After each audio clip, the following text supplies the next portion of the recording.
Hello, hello, hello. And I'm going to switch this to my main.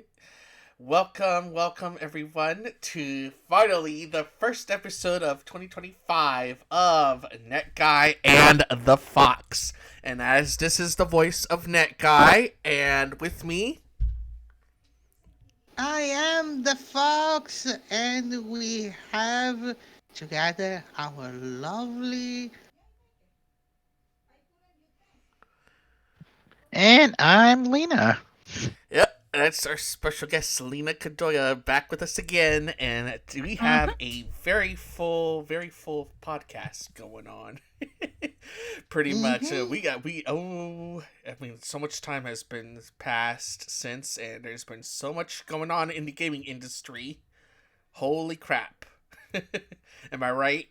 Am I right? Absolutely, Oh yes. yeah, that's But before that, what is that beautiful and delicious colored thing very close to you, that guy? Oh yes, yes. Thanks, that Fox. That is the code for Dubby energy drinks. 0 sugars, 0 calories. Uses caffeine, coffee extract, bean extract. So if you are into the whole getting in your energy and all that stuff, go get some Dubber, and you can use my name Revolution to get 10% off your purchase. And I would recommend getting the starter packs just so y'all get used to it and whatnot. But anyways, that's enough of that. We should probably get started with something. Oh my god. We got so much to talk with the start of 2025. My God, the arguments we're gonna talk of, that will be for an entire year, don't you think? So for which one we're gonna start? Well, I guess we can start off by let's see. Well, first off, I mean, this is a topic that I want to talk about first. PC storefront exclusivity and why the hell it's so freaking annoying. Oh my god. Why is this a thing? I do not know. I'm so tired of it as a PC gamer. I feel like all the games that you get on PC, you need to get it like everywhere. I don't want to like download 6 different apps for it. I mean, what is this? Is this a Netflix for gaming all of a sudden? Now, are we at that point now? I mean, ugh. I hope not. I absolutely hope not. I mean, to be honest, so considering they're all PC systems, so it will be a little bit weird actually to paying twice for a game you have in a support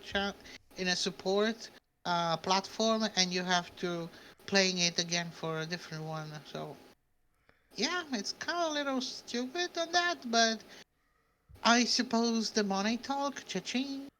yeah.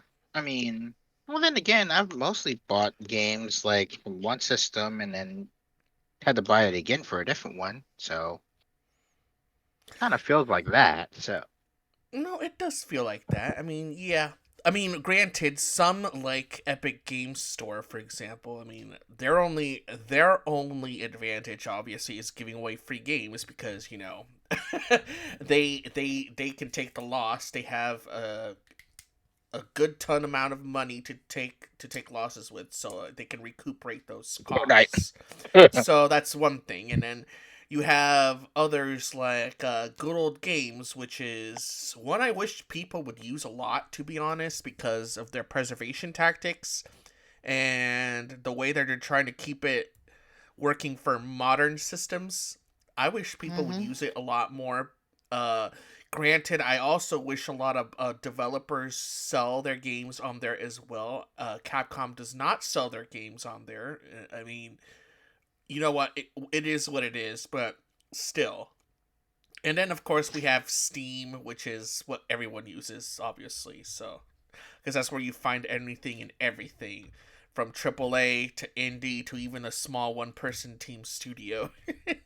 Yeah, it would be cute if actually they would make a little bit more free games. like Epic Games does, especially for Christmas. Oh, for Christmas they've been giving away quite of a few interesting games, you know? Even Ghostwire. You wouldn't see that happen on Steam. Mm-mm. No, not really. I mean that would be one advantage that they have. I mean, sometimes they do it, but it's like a rarity. It's a freaking rarity sometimes. Yeah. But it's not like all the time like Epic Games Store does it. I mean, it is what it is. Well, I mean, yes, but it depends because, well, I mean, with that thing, I pretty much had a full library of a lot of games from Epic Games, and like kind of like, unfortunately, I didn't even play the single one of them yet. There are too many. No, I hear you loud There are and too clear. many, and I cannot play all of them, all of those. But at some point, I will find them and be like, okay, I will slowly start to playing them, and yeah. And I like it all. I started to appreciate a little bit more also GOG, especially because they had. Um, Not sure if you are familiar with the Legacy of Kain games. Yeah, I am very familiar with the Legacy of Have Kain. you ever played the Blood Omen one? Blood Omen. I think I did play Blood Omen. Yes, that was. I think it was the one on the GameCube. Was the one I played. So When I played it for the first time, it was on PlayStation 1, but it probably was a porting. But I loved that game. I really do. And I remember a friend of mine, when I was at the mid school, uh, gave me that game for a couple of weeks. I had to give him back after a year. oh goodness. And what, you couldn't finish it? It was quite hard to finishing it, but I wanted to play it a little bit more and more. It's kind of like one of those games you love it so much and you want to explore every single portion of the game, and it's incredible. Even because there were things that could happen only on specific moments of the day. Yeah, I hear that. It's one of those hard games that has those kind of systems that you have to Hmm. like do like a bit of replaying and all that stuff, going back and forth and all that stuff. And Yeah, I always find absolutely. those type of games fun personally, but that's Hmm. just me. Oh, and they also had, also what other game they have? What? Dracula, Ah, classic. the Resurrection, and the Last Sanctuary. Oh, There yeah. were investigation games.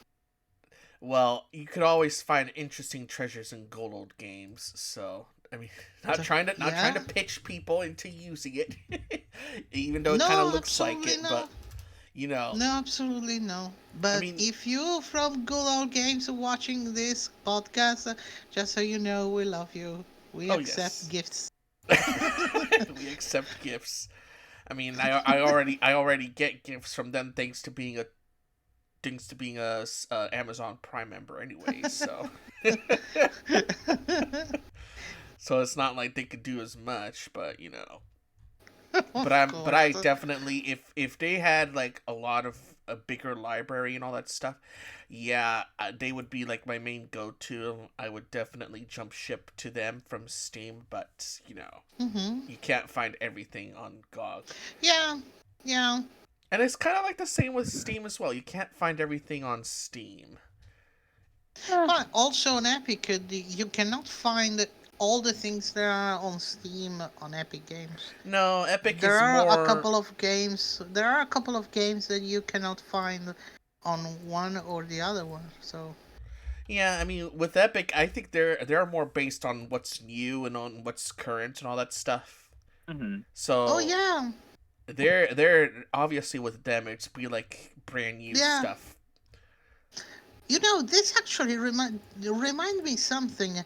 When actually it's been released, the Kingdom Hearts remastered with all the it was the first, the spin-off, the Kingdom Hearts 2, Kingdom Hearts 3, the entire collection.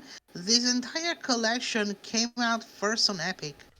Hmm. It came out very much later on Steam.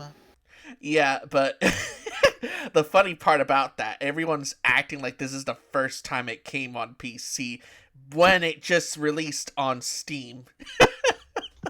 I mean, Yeah, I Oh I yeah. I, I honestly I would say it's kind of a Mhm. testament to how popular Steam is in comparison to like Epic Game Store, because the fact that a lot of these news sites called it the very first ever PC release for that Right. franchise, and it's ugh, it's kind of a Right. mess when you think about it. A mess, Mhm.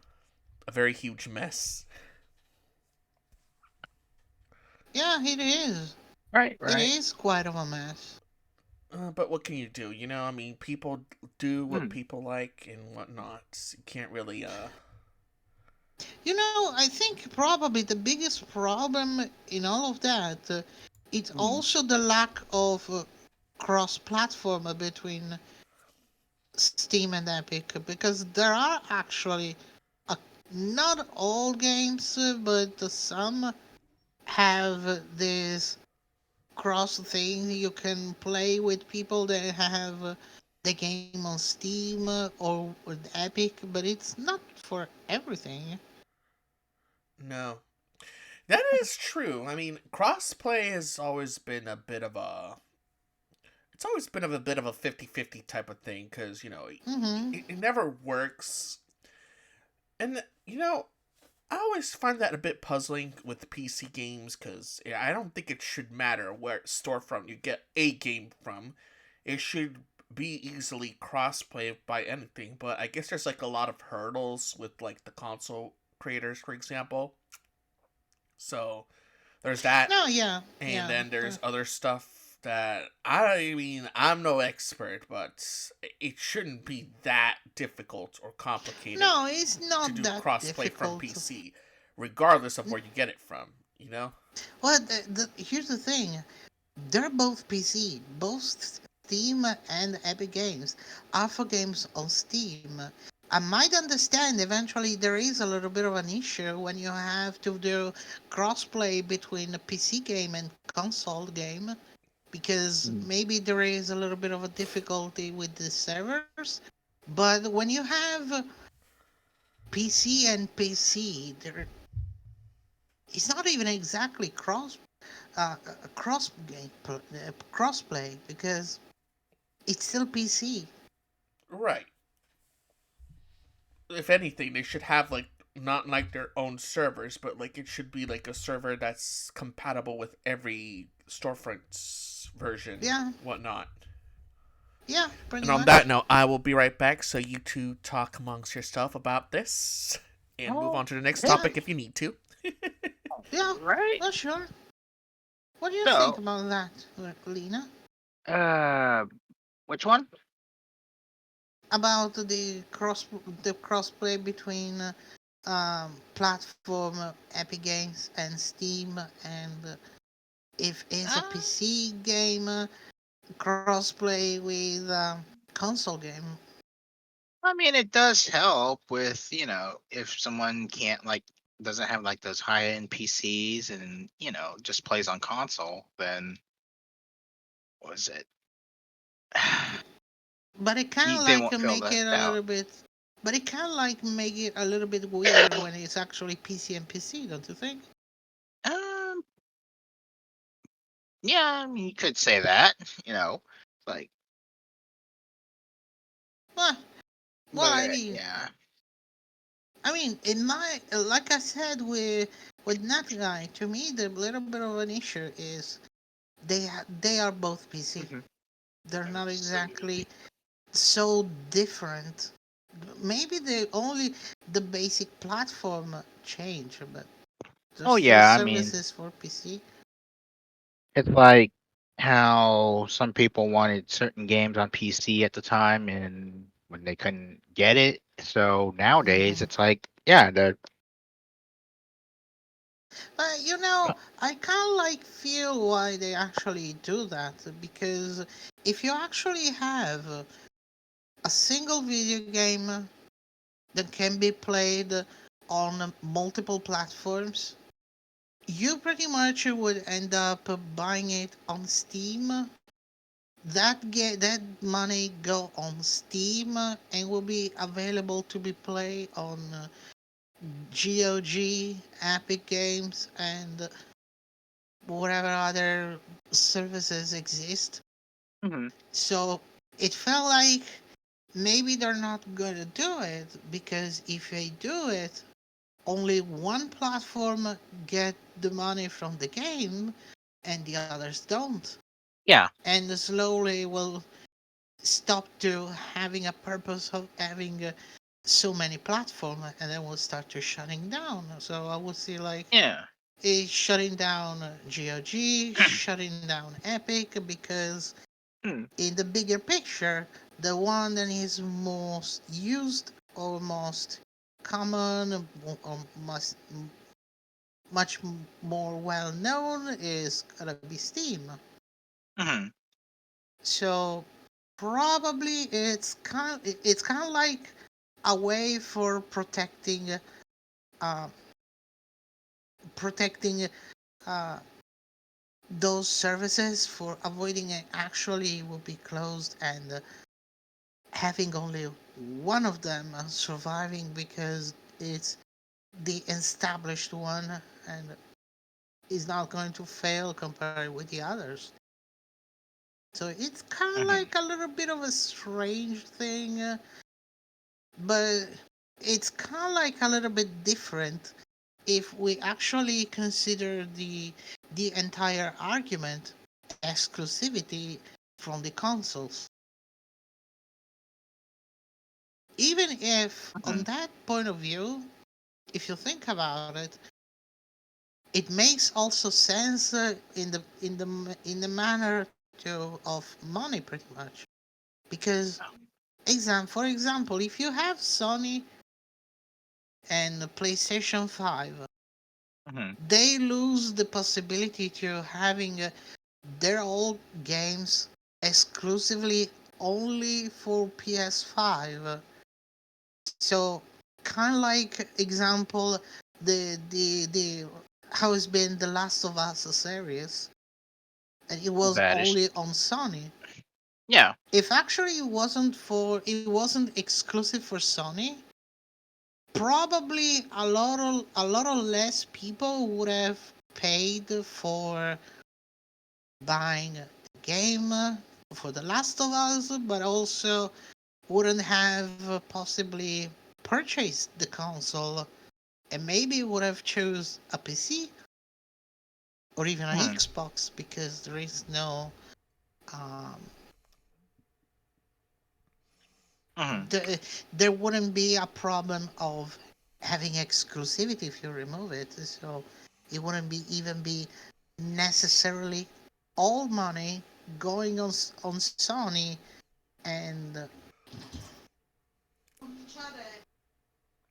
Right. oh, You make a good point there, Sammy. And yes, I am back. Thank you. sorry, Welcome back. Thank you. sorry, I got interrupted. Oh, it's all right. Don't worry. I mean, Mhm. mistakes happen, all that stuff, but we're a chill It group happened. here. Yes. That's a good, interesting point you made about exclusivity and all that stuff. Oh yeah. When you think about it, because I know a couple of recent PS5 exclusives, like Stellar Blade, is also becoming to the PC. So it's like, all right, Mhm. people are gonna have to decide: do you want a PS5 or do we get a PC? But then you think Right. about the whole crowd and audience and all that stuff, the consumers, because not everyone can afford a PC, and yeah, not everyone can afford a PS5 either. Yeah. So Yeah. it's like, what direction are they gonna go if Mhm. you when it comes to like those kind of But finances, pretty much. yep, when you can't have both. Yeah, when you can't have both. Hmm.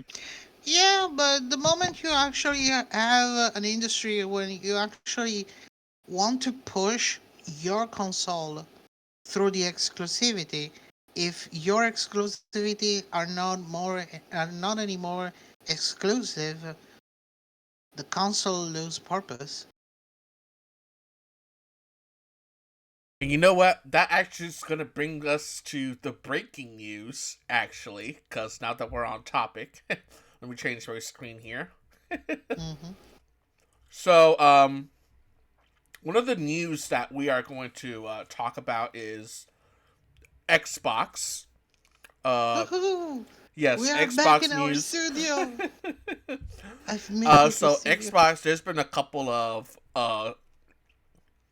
what do you call it? Exclamations Non-exclusive. or whatever, proclamations. I don't know. There's a word for it, but my head is like spinning and all that stuff, so I can't really think Hmm. of the proper word for it. But basically, they've been Proclaims. making some announcements about perhaps not going exclusive anymore, and gonna be their big focus is gonna be on Game Pass. Hmm. So it makes you wonder: are they going to be bowing out to the console or wars, or are they starting a new one with the PC market with Game Pass and all that This. stuff? So it's like, because they do want Game Pass to be everywhere. There has been a lot Hmm. of people from the higher ups that say that they want Game Pass here, they want it there, they even want it on the Switch. They want it on smart TVs. They want it on mobile phones. They want it on other consoles. So, what do y'all like think about that when they made those announcements? Oh, they can put it on a smart refrigerator too. That's true. That would make me stuck into the fridge playing video games. Thanks, Lena. Thanks, Lena. In my opinion, actually, the that thing actually to pushing the gaming pass probably for Xbox is the best thing because let's face it, their console compared with the PlayStation probably didn't had that big of a result. But the fact that they have the gaming pass, that's been overappreciated by everyone pretty much. And I think they actually should pushing more on that. So I think on that matter, Xbox is doing the right thing. Pushing there's something that actually has been a great idea and it's working very well and is very appreciated by their their fans, but also the casual fans.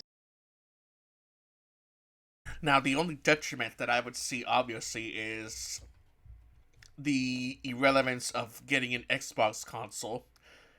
That's Um, another thing. Yeah. yeah, I mean, that's a detriment, but at the same time, maybe it's a good idea for them. I mean, I don't know if the Series X and S is going to be like their quote unquote final console overall, but I mean, because I've heard rumors about they're going to do their own little PC, portable PC Hmm. machine, like a Steam Deck, pretty much. So Yeah. they Hmm. want to compete with like the Steam Deck and stuff. So who Or they knows? could actually, or you know what? It could actually also be a great idea to doing this so they actually can have much more time eventually to develop for the future a proper next gen console to bringing up and going against PlayStation. And speaking of, they're also thinking of bringing the portables back themselves as well. PlayStation Hmm. Portal, they're perpetual for the PS5. It's not really it's not a portable in the traditional sense, but it has got people talking about, and of course, some scuttlebutt going on around saying that they want the PSP back line back. So I had it. I had the PSP game. Yeah, I PSP, had a PS PSP Vita. back then. I had Yeah, I've those had too. I've had both of them actually. Oh yeah, they were really good consoles. Slept on, but really good consoles, I would Mm, say. I mean, I obviously the Mm-hmm. agree. 3DS took over that that market, and then even that even died down. Mm. So, Hmm. but yeah, what do you think of the future of console gaming? Is it all gonna be portable like the Switch is, or do you see these two continuing making their bulkier stuff? Hmm. Well, I fear probably the future for the console it will be releasing extra priced consoles year after year. It doesn't matter if actually are bulky or portable, but I fear they probably would go selling the machines so overpriced and justifying it with but it's for it be the top notch technology and that and this and that.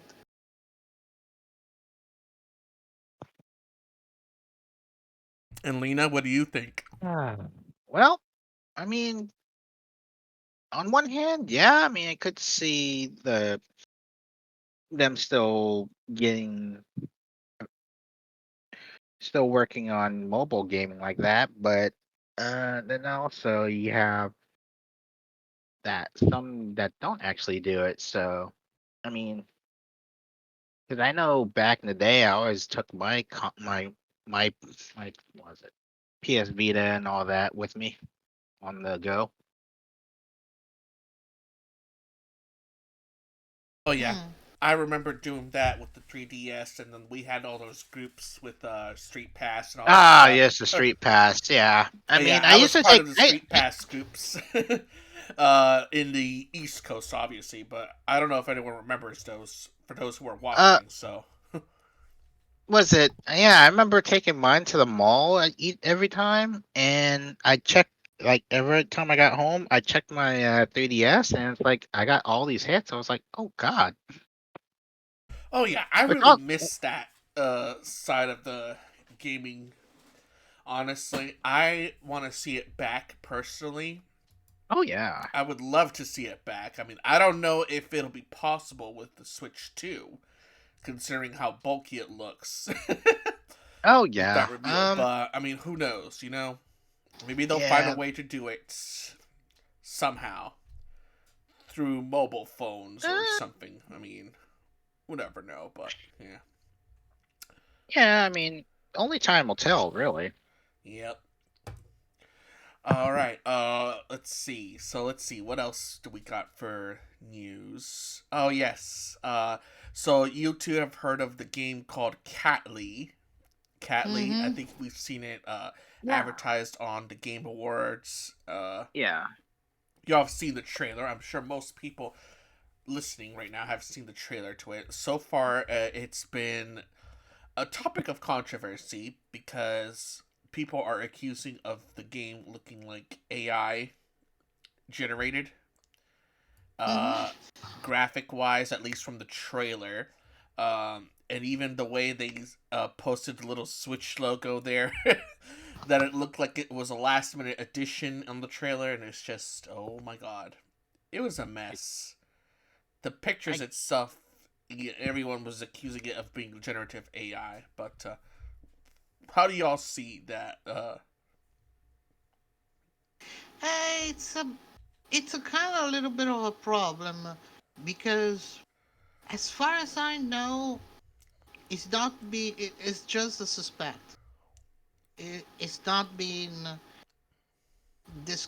it's not like being put on paper and they were actually AI because it's also the owner and the developers tweeted that actually they're not being used AI. But on my point of view, I can see that probably it's been used, but I don't have any evidence for proving what I'm saying. So a Mhm. part of me would say I kind of feel like it is, but on the on the other side, I can be like, I don't have enough evidence for stating that actually is true or not. So it's kind of like a little weird position. Yes. I mean, I haven't seen gameplay, so I wouldn't know what the hell it would even look like in the final product. So, Hmm. but the trailer doesn't really much help things either. You know, at least the way it Yeah, was stylized. all that is true. I mean, I'd probably wait until actual gameplay and whatnot. I mean, this controversy, Because it's even spread to Inzoi.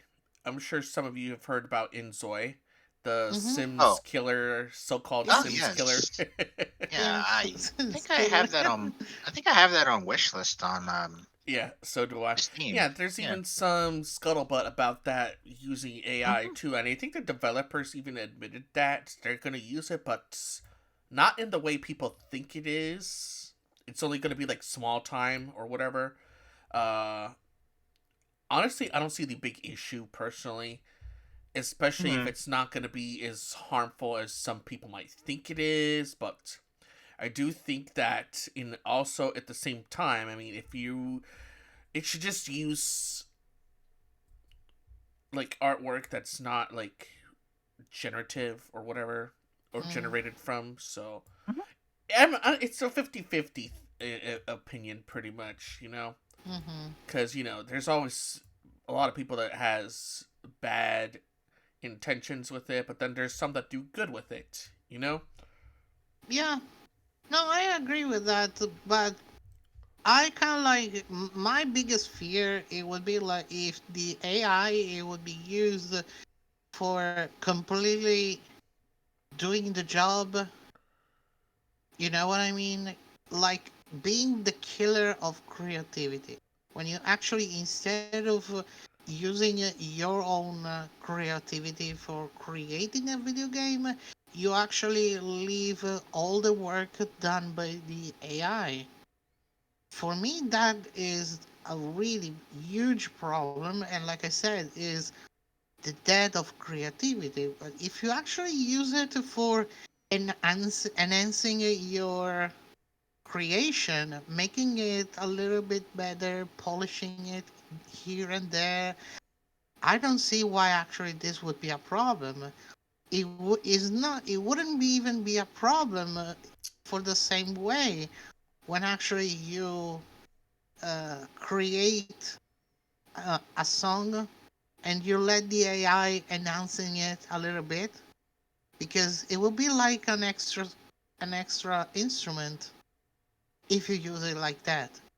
If you Agreed. instead eventually use it for making the song entirely from zero and let the work done by the AI, how can you actually says it's it's kind of like your own creation?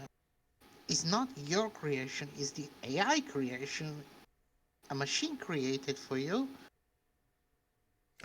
Yeah, and that kind of leads to the argument that not every machine does not work the same. Every machine cannot do the things by itself. You need human hands to work on the tools and all that. Mm-hmm. And there's like a lot of coding. It's a science to it, you know? I mean, I've been shown examples of it Hmm. because there's a lot of coding that goes around with AI. You can't do it alone. You still need human hands to work with like generating a music or Yeah. generating a model or a picture, for example, without taking examples from everywhere else on the internet, obviously. So, Hmm.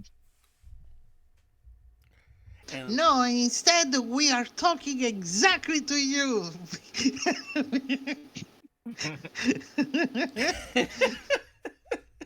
God, I just got that joke. I- Oh my goodness. All right. So as next news, I mean, sometimes this is like going to be a mix of old and new news.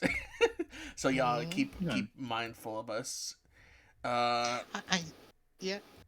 so you've heard about the Balatro stuff with the PEGI system, rating system, that it is rated PEGI 18 plus, which in America with the ESRB it is the equivalent to rated M for mature, to my Jesus understanding. Christ.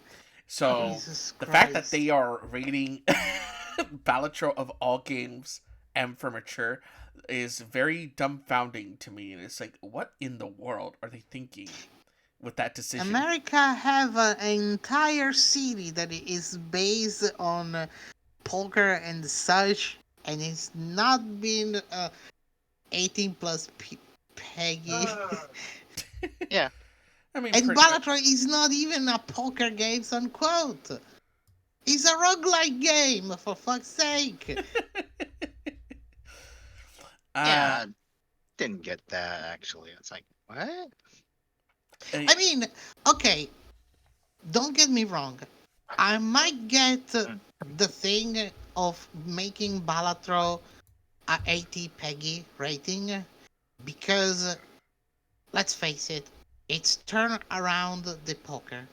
And we mhm. all know there is the big issue with actually the poker games, and so the people that actually waste all that money, and so there is that big issue betting and such, which works pretty much like a drug. We know that. Yeah. But at the very least, as much as I get it, the reason for making Balatro an 18 plus Peggy is because is poker involved. At the very least, it's not poker.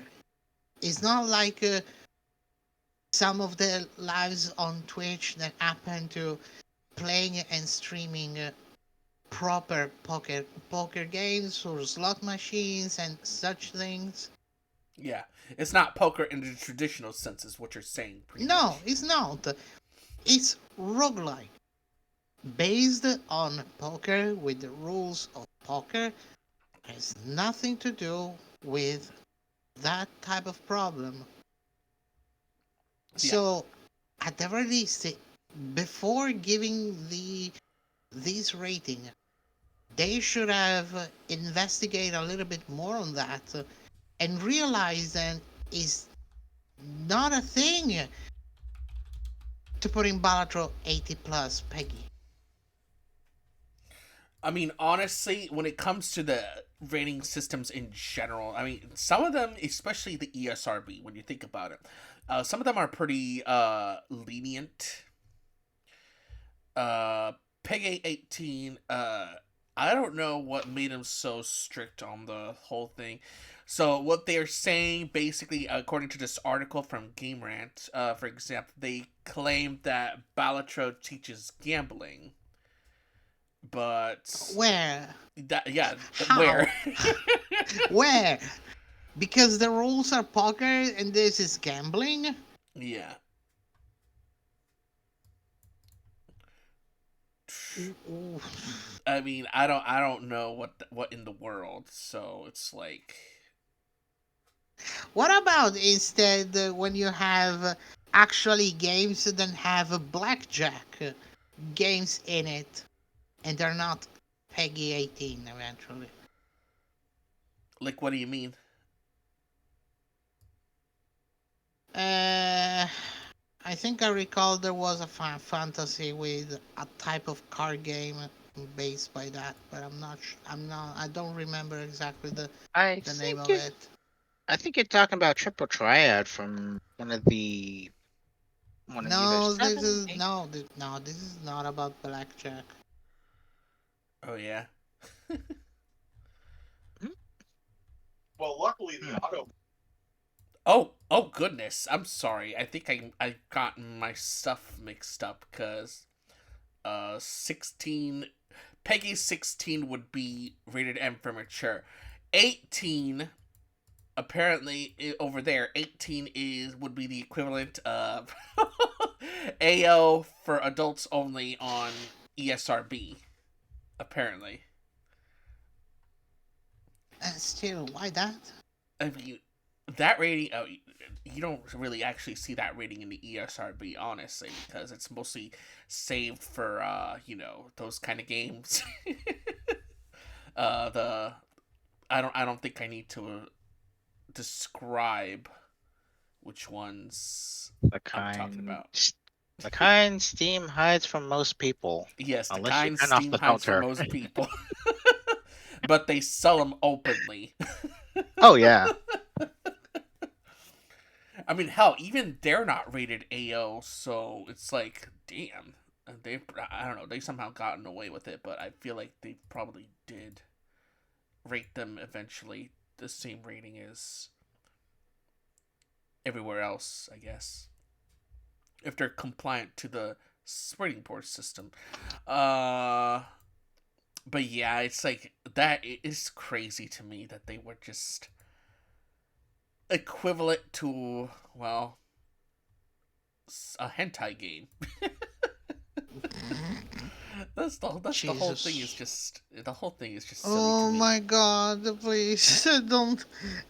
I don't know. I mean, I don't see it Balatro being is equivalent to Honey Pop Uncensored, for example, Nah. or the Exchange games, Ah, which we may talk speaking about, which of, we're probably going to talk about in the next episode, obviously. Well, speaking of, uh-huh. speaking of, do you know there actually exists a game similar to Balatro but on blackjack? What about it? What's it called? Dungeons and Degenerate Gamblers. Huh. I With the title like that. think I heard of that one. I think And I've I, heard of I that don't one think, too. and I don't think this is 18 Peggy. Here we go. Yeah, Dungeon No, I Degenerate don't Gambler. think it would get that kind of rating, if it, Huh. especially if And it it's a looks and like. and this one is also a roguelike deck builder like that Huh. one. Oh, that's an interesting way to do it. Yeah, actually, let me go ahead and take With a a look little at bit that of one. pixel art. Just a little Huh. bit. Just a little. Yeah. And yeah, it's very interesting how they do this stuff in Hmm. how they do it like elsewhere in comparison to like in America and all that stuff. So, Right. but in any case, I'm moving on to the next news. Mhm. Let's see. Yes. The next Ah, news we have. I recalled what I see a blackjack. It wasn't a Final Fantasy. Oh, really? Hmm. It wasn't a Resident Evil. Oh, But that, of course, is Peggy 18. But that for would be other pretty. reasons, pretty much. Hmm. So my bad. I remember wrong. It's all My good. bad. It's all good. Hmm. So the next news that I'm going to talk about is Platinum Games, the downfall of Platinum Games. Rest in peace. They're going through some stuff Yeah. lately, and they've lost one of their main guys, I believe. The founder, I think it was.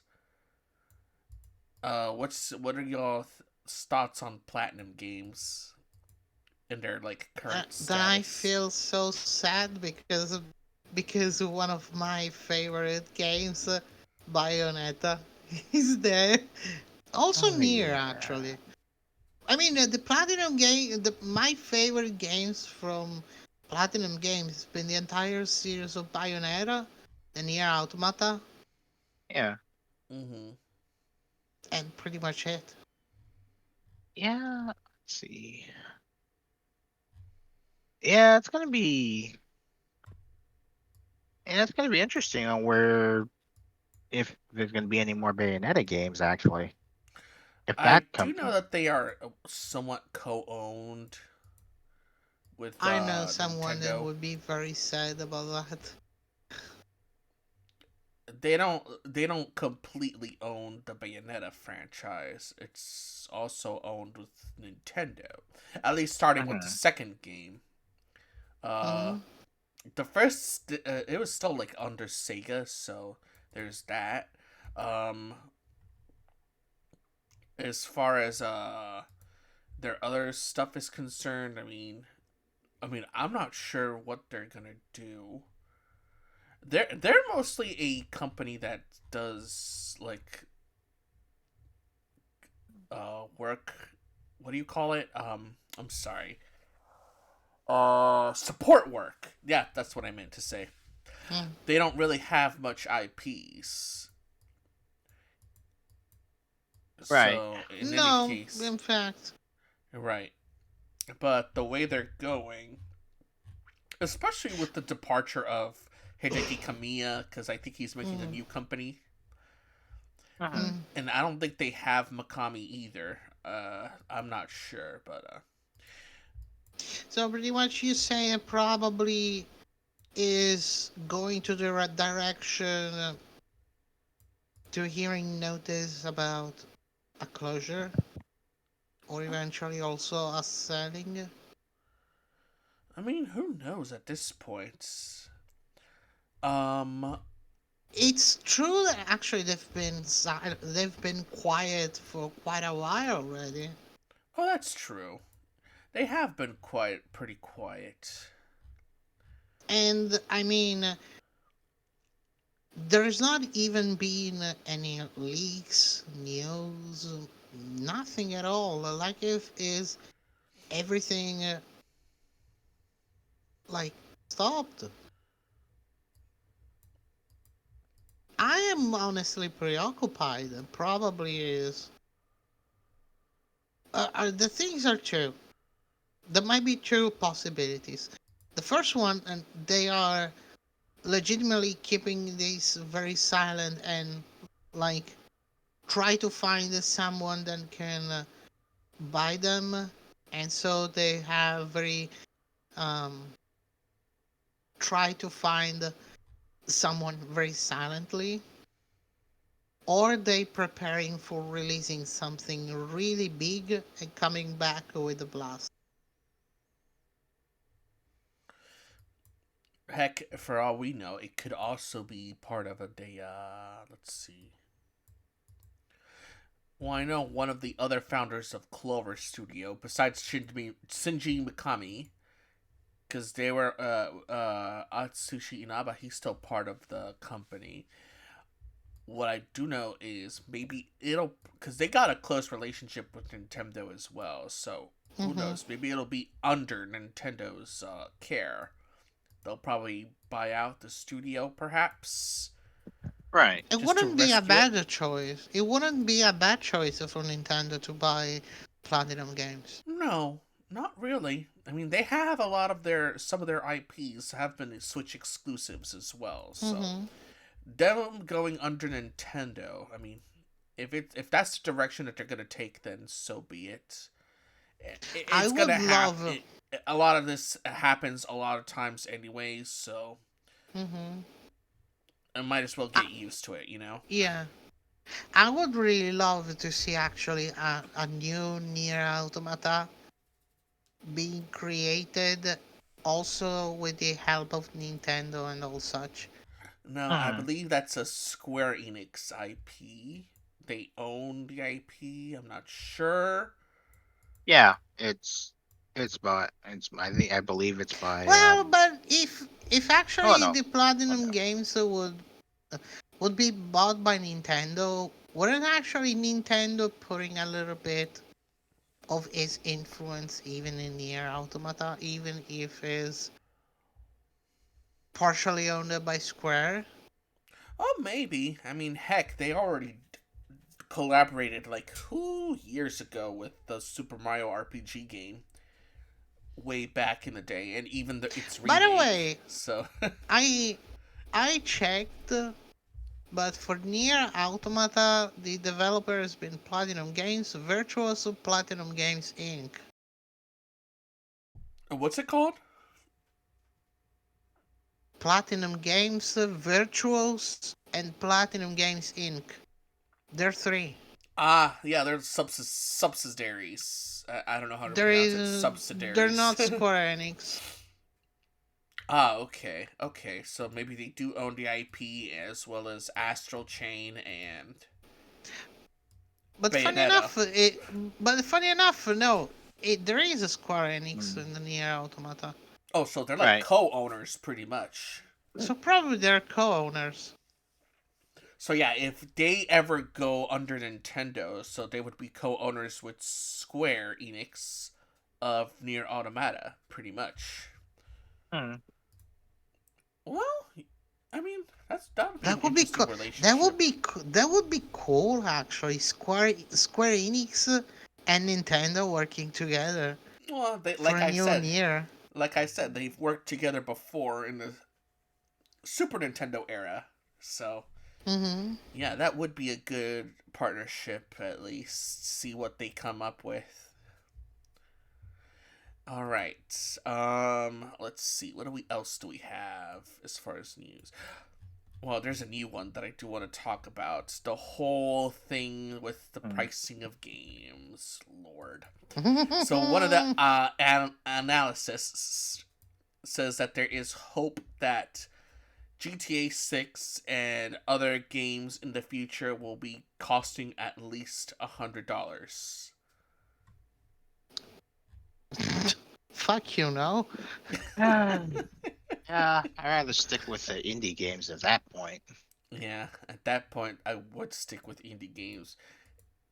I don't think I would get any AAA game if that's gonna be the price tag. Forget it, buddy. And Yeah. I Stick would with be indie. curious to know why and how actually they would justify a single game to be priced $100. Ugh. I For mean, what reason? I don't know. Take Two already priced their games from 60 to 70 a couple of years ago, so Yeah. there's not even games that cost 70 anymore. So, or at least I worth the prefer 70 wait. bucks. I prefer wait a couple of years and take them for the Steam for this Winterfest or Summerfest. Yeah. So not, and Yeah. not even taking anything full price anymore. Hmm. Yeah, I mean, I feel like they're being reliant on like pre-bonus purchases or pre-purchase bonuses and all that stuff. And then there's also the other crap with um they release it unfinished, and then so you gotta get like a season pass to get the complete Ah, edition and all that stuff, and it's just we're going to reopen that door, huh? yes, we are. My God. Go ahead, say your thoughts on it. No, my position is always been pretty much the same as since we talked about last time. The fact that actually the companies prefer, instead of hiring the beta testers, and let actually the gamers do that and report um, the bugs, etc. after the launch, it feels so stupid to the point to be like, if we have to be your beta testing, why we have to pay us instead? I Yeah. mean, I would be hired for be a beta tester, pay me instead. But no, they would go like that so they can spare also that money for hiring a professional beta testers and delivering a polished game, because let's face it, they have to sell them a lot with the pre-purchase, and because of course if you do not sell a lot of copies, I think we go 1 million, 2 million copies for the first week. If you don't get that result, you start to get having a little bit of a problem, especially for the investors, because it would be like, your game is not selling, it's a failure already.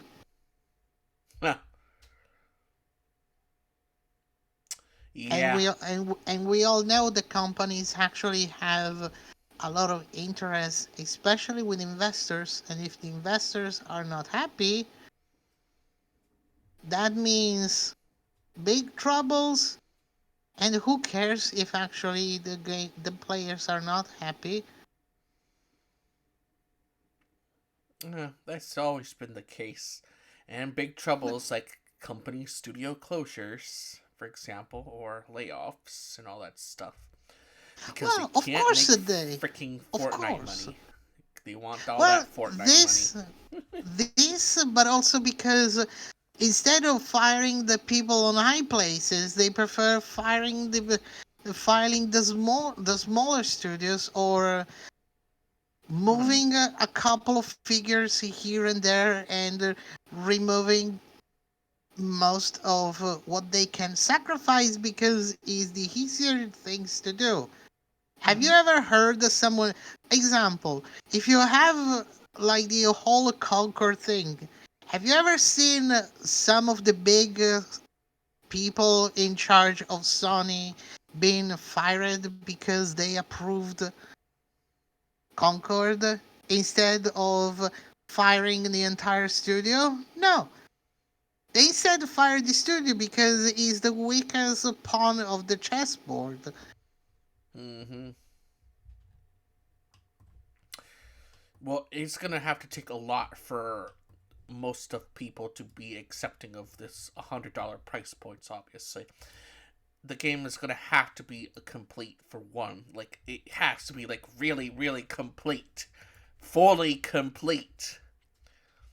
And I hope they hear this from us, like really, fully complete. I'm not talking Yeah. about no day one patches and all that stuff. Fully complete. hmm Uh, But we all know they won't do it oh, of because course not. they have to respect the date. So even if that date will be offering a game and is incomplete, Hmm. they will release the patches and let the gamers do the beta testing. Yeah, well, that's a big if. Yeah, I mean, and also the pre-purchasing. Have you ever seen actually all the bonus that you get when you pre-purchase a game? Have you noticed that most are cosmetics, and or eventually they are very rarely things that actually unlock you useful things? Mm-hmm. Not much, honestly. I mean, it's mostly all visual, if anything. So. hmm I mean, there are actually a couple of cases when you do the pre-purchase, when um, you have access for future DLCs because they include the season pass. But this is only if that game has those things. When you actually have a game that is, I do recall like Hogwarts Legacy, and there was the pre-purchase. Mm-hmm. They had, I think, the Griffin Uh-huh. and cosmetic, and I don't recall actually um, legit game changing it, other than Griffin and a few cosmetics. It's Oh. nothing that actually change your game and make it completely different if you get it versus not. Wait, hold up, Sammy. You're breaking up a bit for some reason. I don't know why. Hold up. Huh? You were basically your voice is basically breaking up a bit. You hear that too? Oh jeez. Hold on.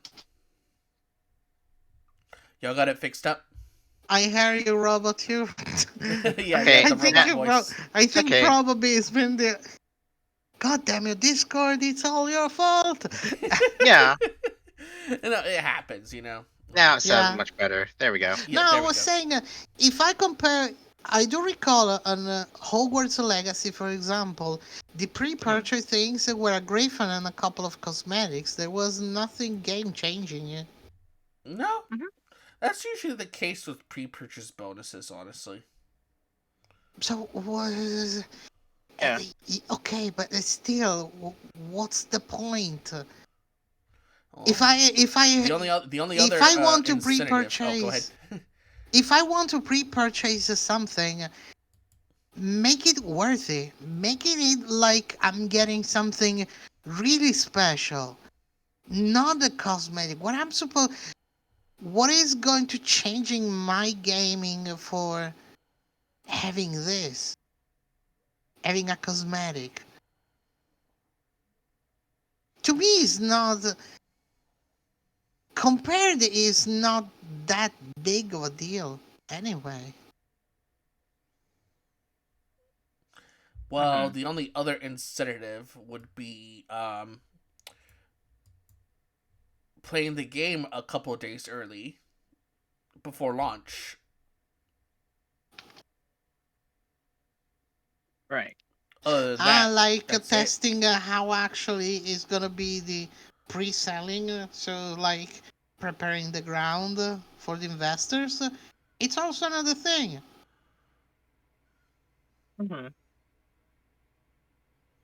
No, you are correct on that. Let's see. Do we have any other news before we going to be up to the end? Let's see. Okay. Okay. No, other news. The only other news I could think of is the Switch 2 reveal. Yeah. That's been pretty much recent. Everyone saw the trailer, everyone saw how it looked and whatnot. We are going to find out more on April 2nd, which I will be off, of course. I don't Mhm. know, maybe We we should could do we should make a reaction. a reaction. Yeah, reaction.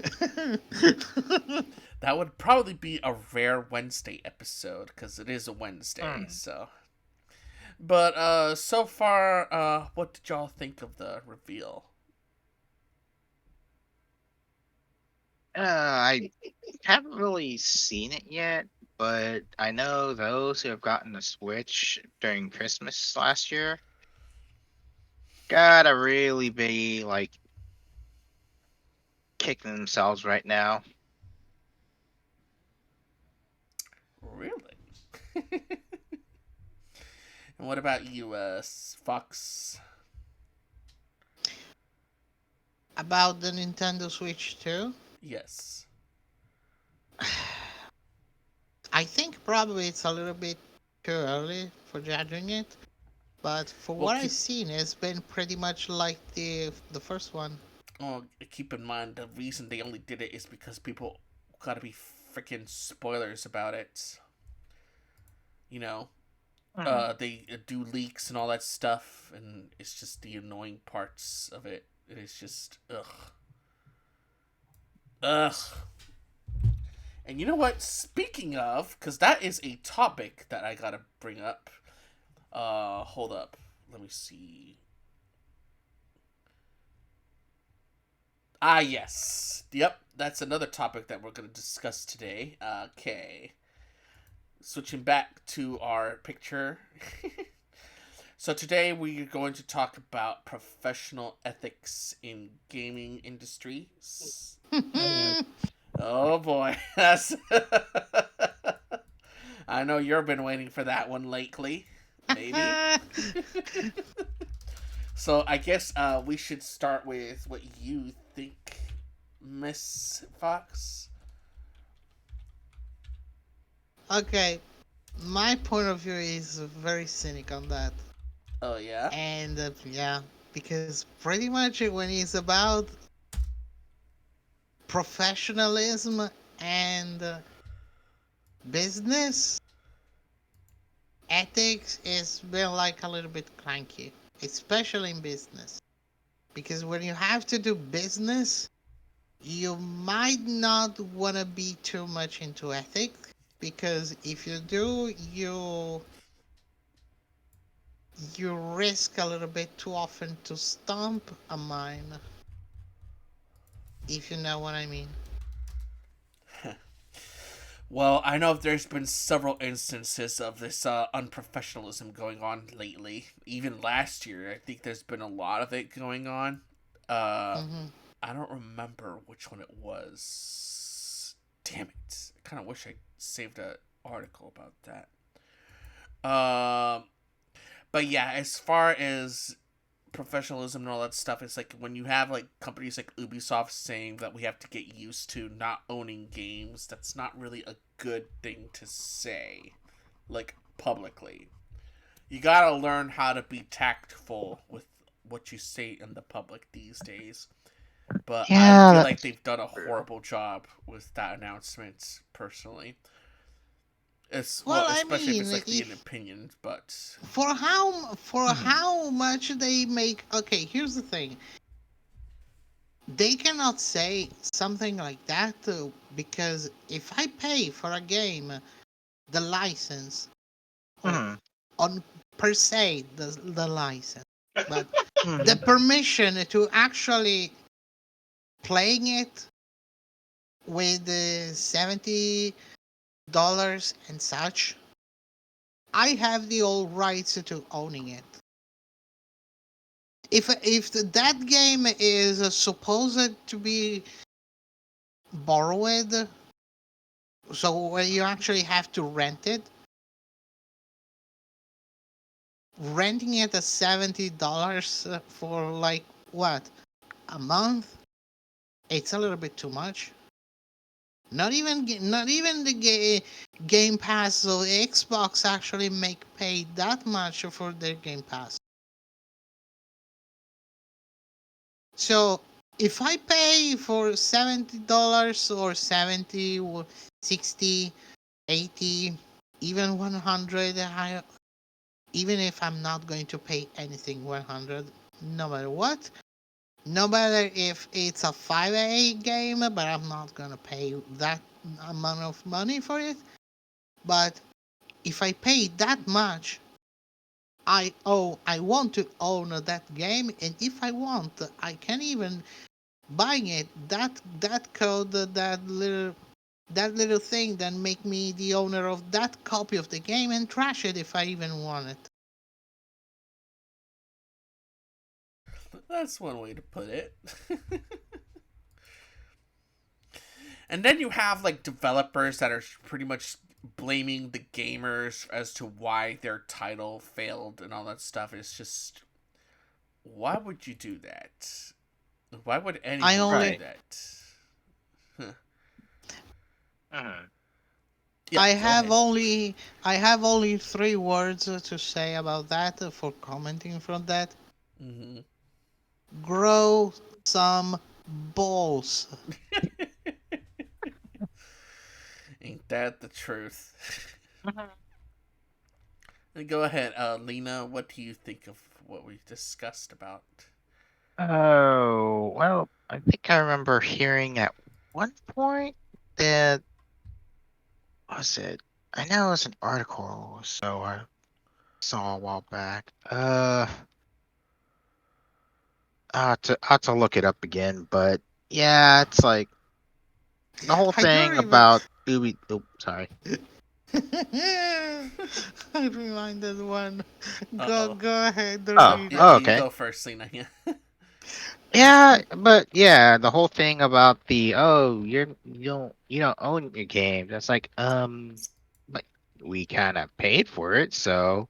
And then again, the fact that the whole owning a game well hasn't been around since we used cartridges and CDs basically. So with the fact that yeah, everything's going digital now, that's where that whole thing is coming from. So it's like,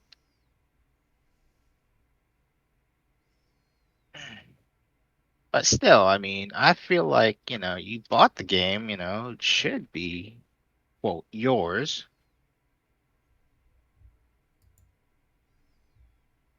Yeah, pretty much.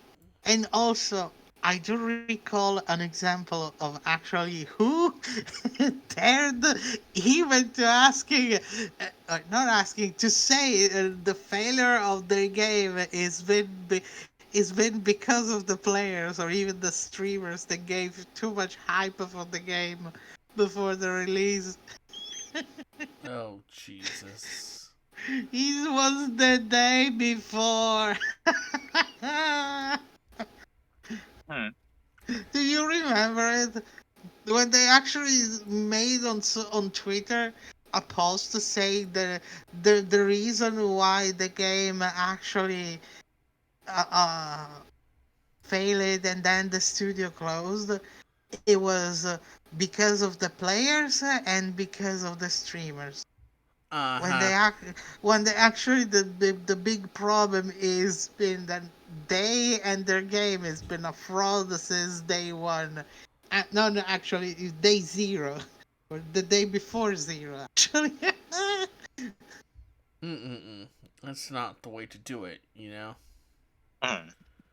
Yeah. and I think at some point there has been also someone from Dragon Age of Elgard that then said something like that. Now that I'm thinking about it. Or maybe it was about the review of that has been given by the first day. Hmm. Yeah, But and then wait, go ahead. I do recall there have been also a couple of examples very recently that happened with the developers that gave the responsibility to the gamers. No, that makes But sense. Yeah. well, I mean, here's the thing, and this is not only for games. It's something for generally in the life of every single one for every single day. don't give the don't give the blame to others for your own mistakes or for your own failures. There is nothing bad if I, for example, do something wrong, I apologize. There is nothing bad in apologizing. People make mistakes every single day. Even Mm-hmm. if you are a developer and make a game and make a huge mistake, it doesn't make you less important because you apologize because you made something and you made it wrong or you thought at a game and your idea was on. Failures happen. People grow up with the failures. They use the failures for improving. Exactly. Mm-hmm. So giving the blame to others because your failing has been caused by someone else and not yourself is a little bit childish on my point of view. Because not only you do not want to improve yourself or realize when you actually do something wrong and growing up and learning from mistakes, but you will probably repeat the same mistakes over and over and over again, always blaming someone else. And that to me is stupid, is childish, it's a lot of things. So I would say before the developer or people in general, anyway, not only the developer, if you make a mistake and it's caused by you, legit you, for a wrong choice, don't make don't make the others the cause of your failures. Take your own responsibility and learn and improve yourself as a person. This is pretty much common sense. It's not something like I am supposed to even say to anyone. I'm like 35 years old.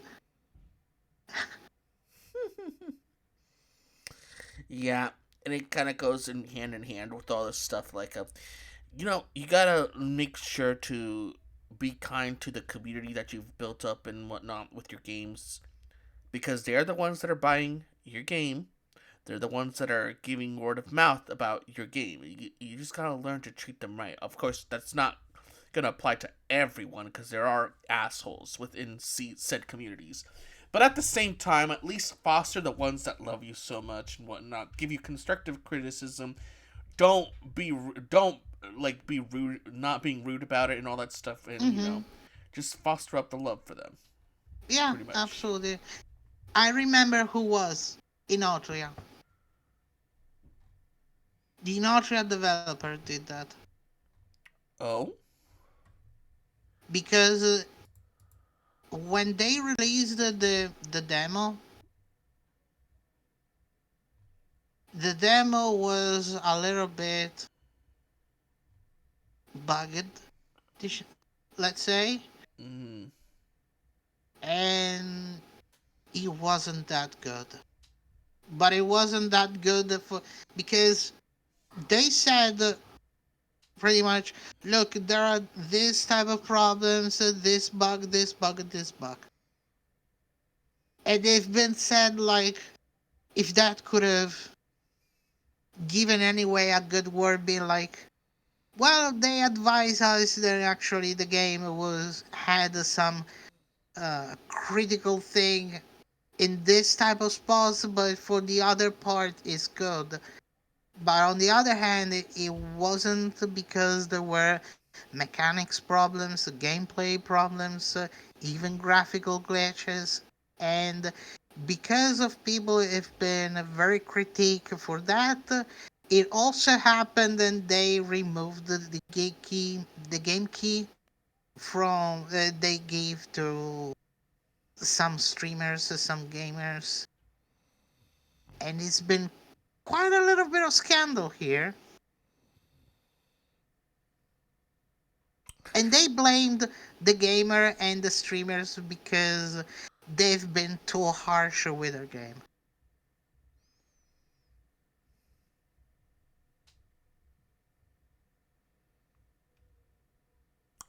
Yeah, and then when you think about it, let's see. I would try to think of another occasion. Oh Lord, I don't know if there's been any others, but well, other than Peter Mullen, you know about the Peter Molyneux. You remember Peter Molyneux's overhyping of his games and stuff? Do you remember? Mm, You I know believe where he so. says very. Yeah. it's like the best thing ever and all that stuff with Fable 1 and 2, and I think he did it with 3 as well. Then they ended up being less than what they were. That's the case when actually is the developer that is overhyping its own creation, Oh my god. and, It's and like, not us. yeah. I mean, That's I don't kind of know like what's the going on formula. there. That's kind of like of the formula for the instant failure. I mean, obviously. Well, I mean, there are rare cases when actually that when you actually says, "Hey, what I've done is the greatest thing I ever made," and rarely happen that this is actually proving right. But it's not exactly the most objective opinion because it will be like judging your own creation. You're a little bit too carried and you want to go a little bit too soft in judging it, your own creation. So it's not exactly like we are the best judges of our own things. It's always been the case, obviously. It's not like we have to listen to a shit ton of articles that IGN, for example, made about Super Mario Brothers ship and giving it such low ratings and all that stuff. It's just, oh my god. What is wrong with Yeah, these people? but hey, but hey, they gave a huge vote for Dragon Age Vanguard. Uh huh. Yes. You and Dragon Age Phil card. Ah, Oh. yeah. And what's your take, Lena, on all this so far? Honestly, don't really have anything on it at the moment. At the moment, Yeah. I. All right, so let's see if we have any more topics to talk about. Let's see. Hmm. Well, I'm not sure if we should. Oh, yes. Well, obviously, at least for us Americans, I mean, I don't know if it's like this everywhere, but it is Martin Luther King Jr. Day. So I figured I'd bring up a topic about race representation in video games. Like we Hmm. could talk about like the first time we've seen the different diversities in each games, like not Hmm. not forced obviously, but like natural, Hmm.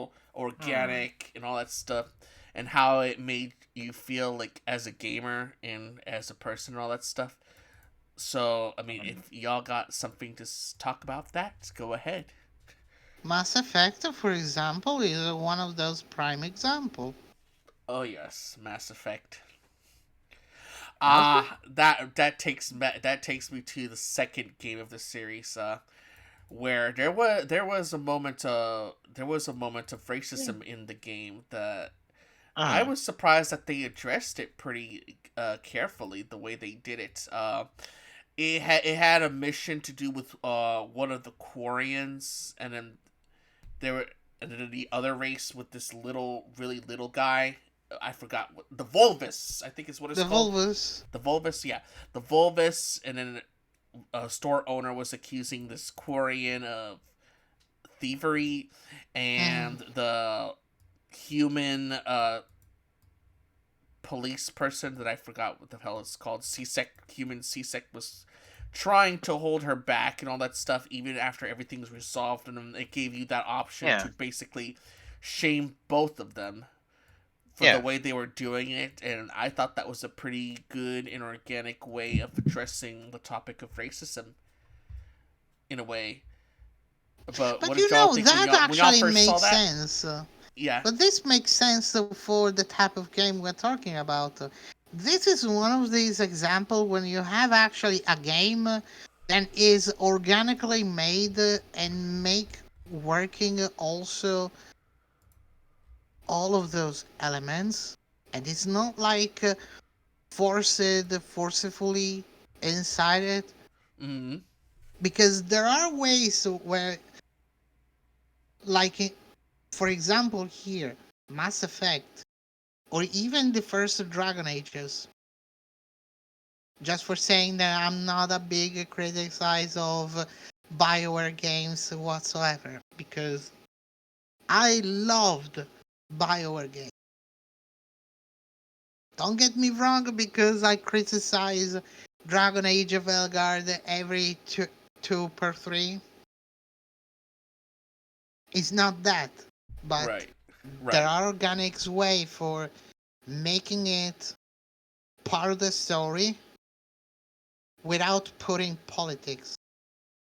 Because, like I said, in Mass Effect, for example, it depends also what type of gender you are. Liara Sony can work also as a transgender character. And she also says it, and it's not a problem because she can have both genitalia. So even if actually it's not saying I can be transgender, it make you understand that she can actually have it if the situation requires it. Anyone said anything about that? No. No. Actually, Liara Sony has been pretty much the waifu of everyone. Oh yeah, she's pretty much been the main Yeah, squeeze for everyone, even for without, myself. yeah. But I feel like it's because her story was more fleshed out in comparison to the other companions that you romance. I feel her story was very deep. That was me But personally. yeah, I but feel another her story thing, was very deep. Her background is very yeah, complex and all that stuff, and it's just that you see, it's not a one dimensional character with her. She's like hmm very, very, very, very, very well written, and she's like, and some even consider her as the face of the franchise as well. It's like that's how you really do good writing, you know. Uh, hmm it's not every day you get much writing with Liara, and heck, it's not just with Liara. It's also like that with obviously no romance involved, but like with Kreia from KOTOR. hmm I thought her writing was pretty good. I mean, granted, I know the person said that he failed to make a sympathizing Sith character, but I think he did a decent job with it yeah. personally. But in all of that, if you think about it, their stories they actually very well built up, and nothing actually in the story has gender involved. Right. Like it's not like their gender is the main focus or their their stories or their character development. We want also another example of great characters working like that. We have another one. Do you remember Kaiden Alenko? I remember him. Of course, we are He getting kind of off topic. Obviously, he I get it. no. But go ahead. Kaiden Alenko is openly a gay character. Well, no, I mean like off topic because I was talking about something else and all that stuff. You know. Ah, okay. You know, yeah, but we could save that for later. But I'm mostly talking about like the whole thing about positive race representation in video games. So Hmm. actually, you know what? Thinking about it, I think Drizzt was a good one in the original Baldur's Gate games because his story obviously was pretty well written. I mean, obviously, I don't know if you guys played it. I've played it a little bit, and I thought his story was pretty deep and well written as well. And I thought he was a good example at one point. As well as let's see, what was her name again?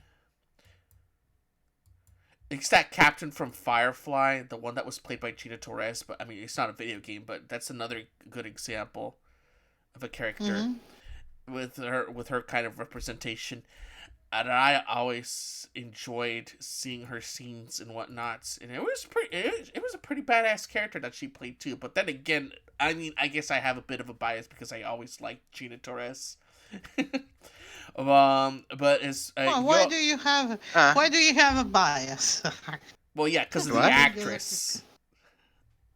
I'm a fan of the actress. That's why. But so, But I think here's the thing. I don't think actually the story of that character is because of the actress per se. hmm. no, You I love mean, the yeah, there's character it's story a for lot how of actually it's characters been. really.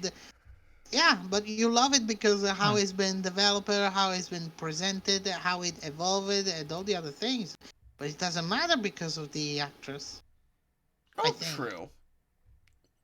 But you know how it is. I mean, hmm it didn't even last that long on TV, so. Let's see. Who else? Who else? Who else? Who else? Who else? There are other characters. Give me a moment. Oh goodness, man.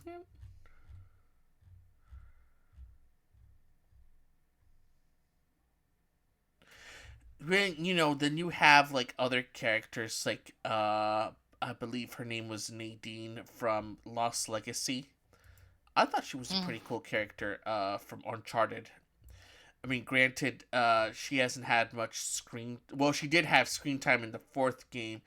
It wasn't too much, but they explored her background in the Lost So Legacy, what game it was this one? Uncharted 4, and Mm. then there was a Oh, no, follow I up never called. played a single Uncharted. I Well, that's my take on it. At least Uncharted 4, and then Lost Legacy, Mm. where they explored her story a bit further, even with Um, I forgot what her name was. God damn it. There was a different character. Give me a second, guys. Uh, I think this one might require a little bit of. You know what he actually could do? huh? Bring in life the whole Uncharted series. Ah, yes, Chloe Frazier. Yep, that's the Mm-hmm. other. That was the other String character in Uncharted. the game. Okay. Oh But yeah, Chloe. I liked Chloe as well, but her partnership with Nadine was her name, I believe. Yes, Mm-hmm. Nadine Ross. That was a pretty good partnership, and it explored both of their stories pretty well. Mm-hmm. So, and I thought that was a pretty good way to do it. Um, have y'all have other examples of good race representation? Because I already gave some of mine. Let's So, see. Honestly, Hmm. I can't really think of any myself. well, I already gave mine from Drizzt from the original Baldur's Gate games, the first two. Right. There's him. I already gave Nadine, and another one that I gave was, oh Jesus, now I forgot the name again. Oh my god, I hate I hate when this happens, guys. I'm sorry. Mm-hmm. Uh let's see. And we already covered the whole actually no, Drizzt's story did also address the topic of racism in a well because of the way the drows were Mm-hmm. treated in the backstories, at least in the original D&D backstories. So that was a good way to address it. I don't it was kind of alluded in the first two games. So we hear about it, but I thought it was addressed pretty well. Mm-hmm. What about you, Fox? I mean, not the Um, games that I said, but like any that you've played so far that had eh, good representation. Hi, Golden Crest. Personally, I don't Hello. recall myself also for Hey, good Golden race Crust. representation too. Most games I play pretty much has been a bit lacky on that. That's where you pretty much tune into the indie scene, really, because that's the indie scene is where it's at, really. Mm-hmm. Honestly, I would say it is. But I do say some of the character creations, even though I know you don't like Veilguard, I do feel that their character creator was where it's at, personally. But that's just me. That's just my Mm-hmm. Mm-hmm. opinion. And I thought they did pretty well with it, personally. Uh, Yeah. but as far as character creators and their representation is concerned, anything that y'all have played that felt more complete than the others from your libraries? Oh man, that's I'd have to like look through just now. Go ahead. God, let's see. Um, he said complete, right? Yeah, complete. It could be complete, or if you feel like they had enough to the point where, oh goodness, it just feels like you're not just playing you, but also like other people can play who they want because of the features and all that stuff. Well, let's see. That could for me, I think that would probably be what is it, Stardew Valley, V Rising, and I think that's about it for now. Yeah. And of course, our favorites, all of our favorites, Mm. Baldur's Gate 3. Now, actually, now actually, there is actually one that came out in my mind of good representation. Go ahead. Hellblade Senua. Oh, that's a good choice. How so? Because all the struggles she has with their own mentality,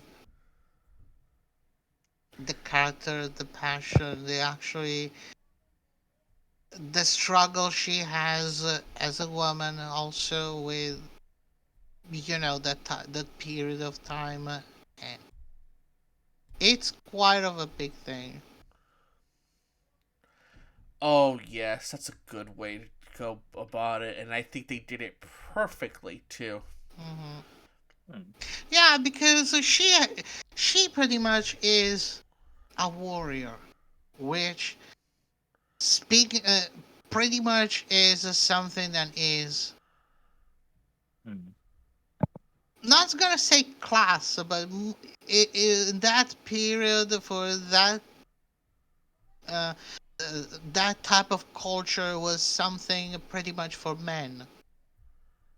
There weren't many females actually being proper warriors, and she actually was struggling, of course, with her mind and kind of like represented with um, Noranic, how's called, um, mythic lore thing. You know what I mean? No, I hear that. And you know what else? I feel MMOs did a good job. MMOs back in the day, actually, I feel Mm-hmm. like they did a good job with representation as well. Uh, ooh, especially the way with the way they do human skin colors and all that stuff. Wow, did that just recently? It's like a couple of years ago, but they added more on the palettes, and honestly, I mean, I kind of wish I didn't wait so long.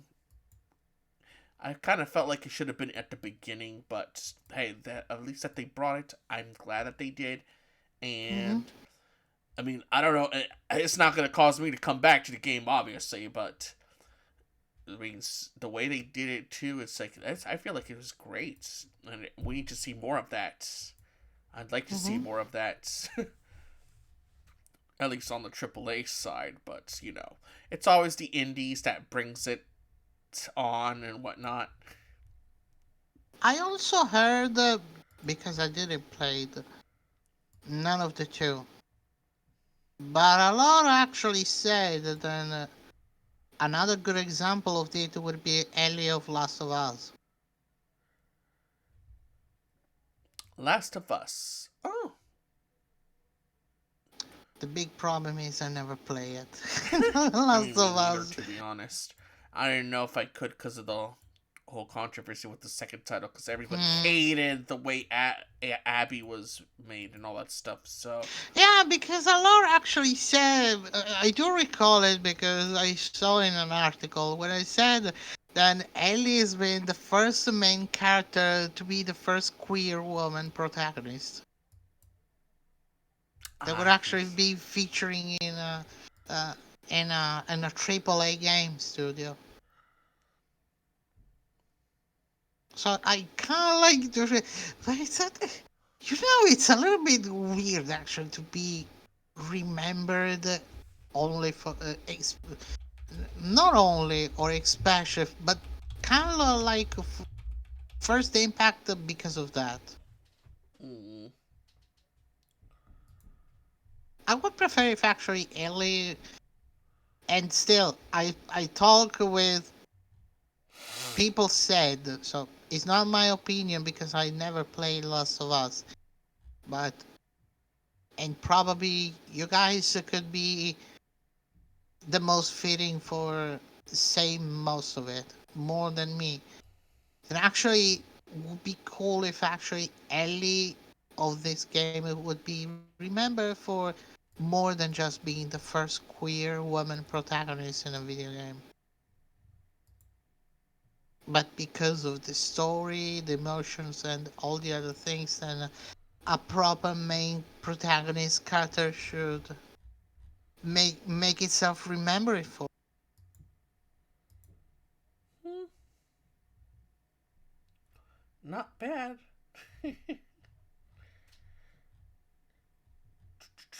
All right, let's see. What else were we gonna talk about today?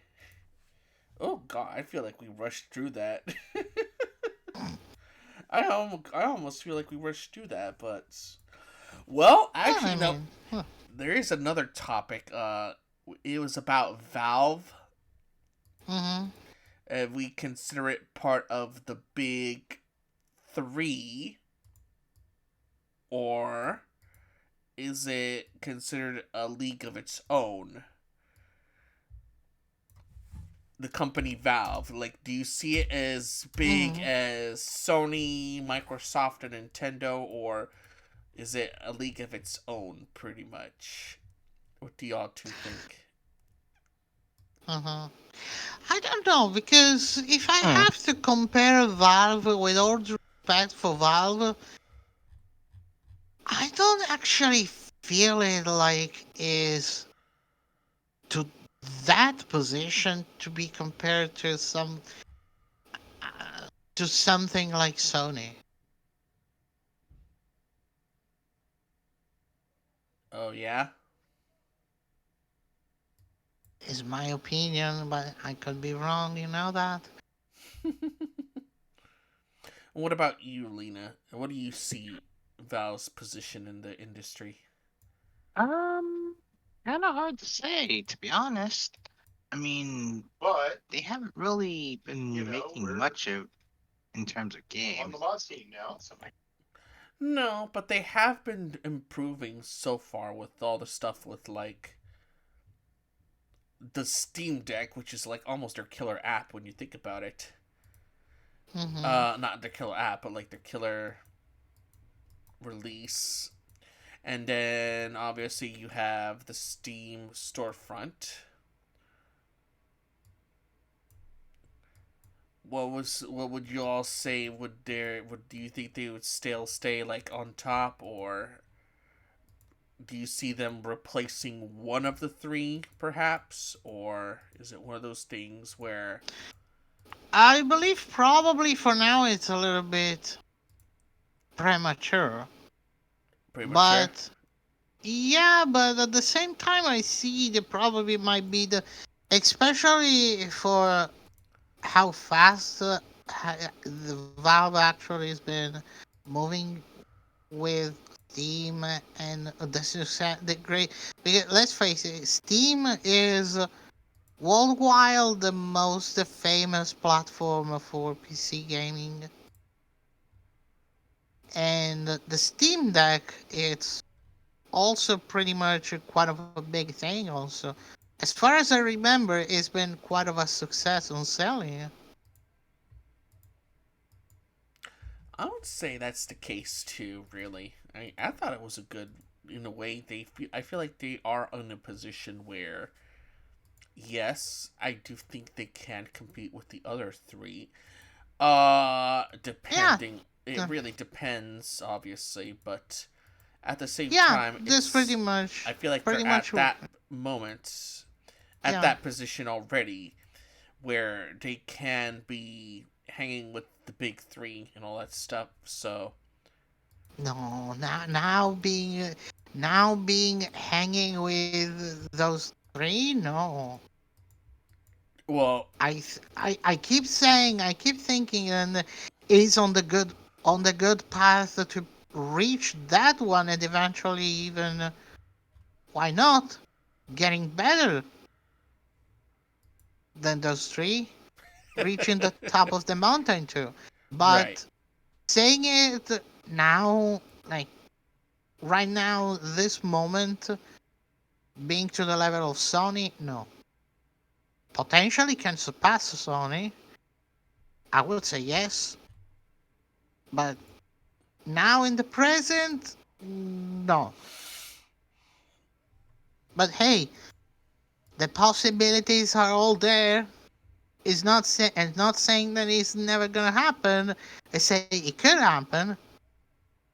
They just need to play good their own cards. Yeah. Well, I mean, I And guess for it's a wait that, and see yeah. thing. And for that, I think Valve we deserved a Steam Deck each. Send Jesus. us. Well, I then already again, have my own, so you yeah, can have you two need to same get one. here. So, Okay, in or at this least okay, you, Sammy. okay. In this case, then send one to Lena and two to me, so I can resell one of it. Well, I Lena already have said she Steam has Deck. one. In that Yes. case, send all three to me, so I can sell two and one keep it myself. Lord, you're Uh-huh. just funny. Ah. Oh goodness gracious. Let's see. Oh goodness, I think we almost talked about everything already. Goodness We wanna gracious. talk. We wanna talk a little bit of the big thing that has been going on since a couple of days. Like what? Sony canceling it two more live service, and one has Oh been yeah, that was supposed to be reported, part about and the breaking one news. is been reported to be a God of War spin-off, probably. Oh yeah, I just saw that right now. Or at least I just saw the news right now about that Sony and all that stuff. Just like, oh my god. I'm kind of a little bit shocked that actually it could be even canceled a God of War spin-off. Well, I guess it depends because they're really putting all their chips in those freaking gas games as a service, obviously, or gas. If you want to put Gas. it, yeah. I mean, I just that's how it's abbreviated. The word gas. Hmm. I mean, they put all their chips on it, and obviously that failed the first time with Concord, and it's. I don't know Hmm. why they're So taking that you risk, think but this is might be kind of like of a consequence for doing damage and control because of the failing of Concord, I'd say that and a couple of so they can others. recover that. How much they actually spend for that? At least 40 million. 40 million. Yeah. I never saw that many games. Sony, give it to me, this 4 millions. Let's see. Oh I'm no, not not going. 40 million. 400 million. Goodness Give it them gracious. to me anyway. That I was will that know was how their to use them. budget. So it was between 150 and 400 million. So it might be possible then they would be like a little bit of damaging control, canceling a couple of live services so they actually can get even pretty much so they can recover from that. I Mhm. would say is quite of a big possibility. But the point is, Right. if Sony actually wanted, this is actually that has been said not too long ago on Twitter. But they actually want to even improving the live service, and you actually want to end up canceling already a couple of them. It feels like Hmm. you want to invest, but at the same time you cancel them. What are you Yeah. doing, Sony? Hmm. It's every, I mean, it's everything okay there. You want to talk with someone? We're here. We can listen your problems. Just make a phone call. So we're here to listen. We're gonna be the shoulders for you to crying on.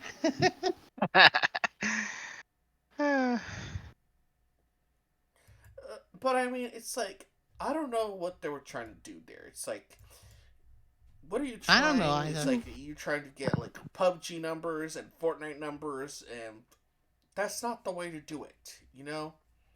That's not the Mm-hmm. way to go by it. You're gonna have to like let it grow organically. Kind of like with the whole representation thing. You just gotta go organic with it and see how it goes. But it's like these games that they make, they don't even give them enough time to grow. No, they don't. No, and that's a problem. Yeah, it's a big problem because at the end of the day, if you don't have time for actually creating that idea, how actually you pretend to be able to releasing a game in such a short period of time? I get it that eventually you are unquote forced because if you don't release a certain number of games during the year, you're a failed company. But let's be real. From my point of view, they should stop at the, to really bothering that much about investors, Mm-hmm.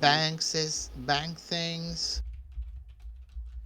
This is just poisoning the entire industry because if you actually let your developers, your own studios giving time to releasing their games, having a genuinely um, idea, and even with great innovation, great ideas, even if it's just experimental, and you want to take the risk to make this experiment, you do it, and you eventually end up making a success. That would be great. But they're held back because they cannot even take to listen the gamers. They have to listen the investors first, and the investors are not exactly that keen on what's good for gaming. If what's good for business, pretty much for their own business on first. So, I mean, that's a given, really, because most of them aren't even gamers in the first place, so. hmm, Yeah. That's what happens when you don't put people who don't game in charge of this nonsense. hmm, yeah, pretty much. Yeah. Anyways, all right. So actually, a little bit, one little tiny topic before it all, ends and all that stuff. Are you two familiar with the Saturday morning blocks on TV where the cartoons play, and then you have the kids wake up at a certain time just to watch an episode of Pokemon and all that stuff? Are y'all familiar with that? God, I haven't I seen that in was. ages, really. Well, I with was, but in a some, it was a different format, but very similar to it. different form. How so? Kind of. I'm not American, you remember? Oh, I mean, I know that, but still. Well, I know it's like you guys already heard about David Slasov and the whole Cartoon Network situation where Hmm. it's basically dead right now.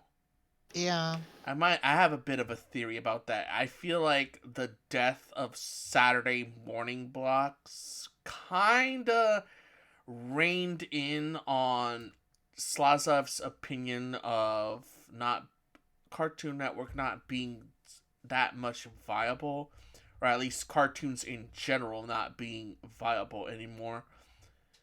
I feel like Because that's because it felt like it might be a little bit offensive for the current era we're living.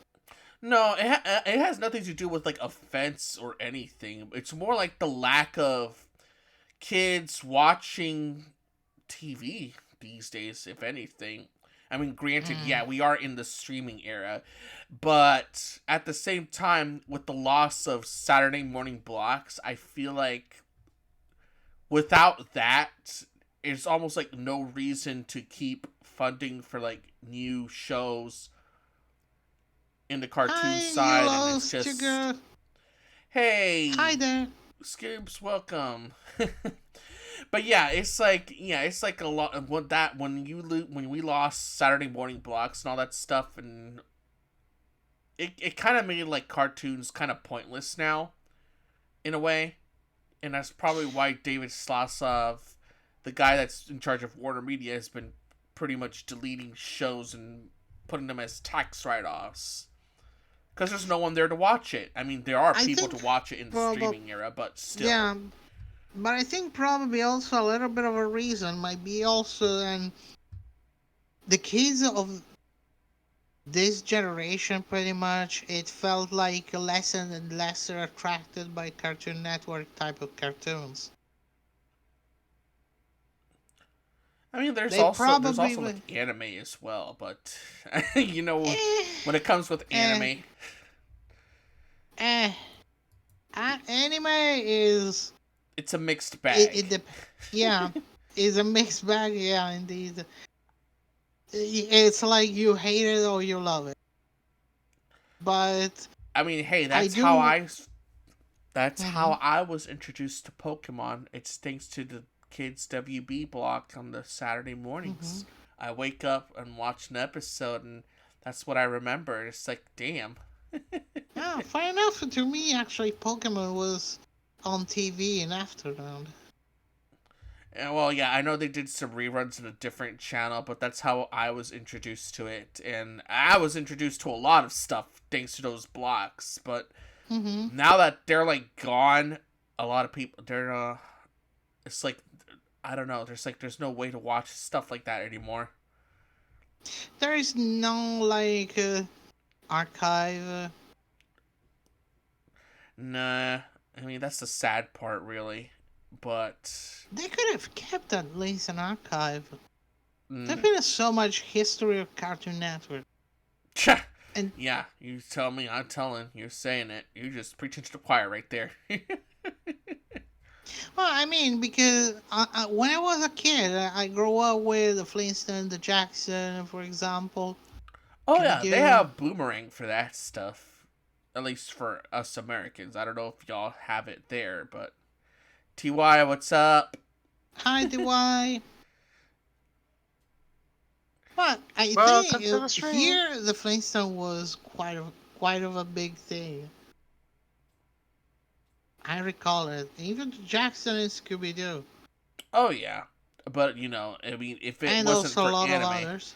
we're doing No, but good. We're doing good. no, but Doing it's okay. also true. When I was a kid, I was watching Cartoon Network, and that period of my life, there was no anime at all.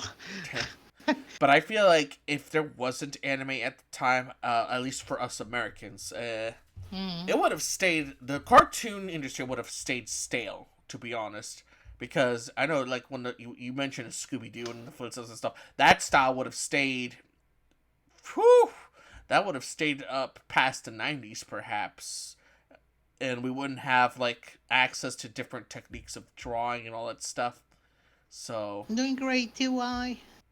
it's like Great one of to those have you. things where it's like it would have stayed stagnant pretty much, and then anime came along and changed all of that.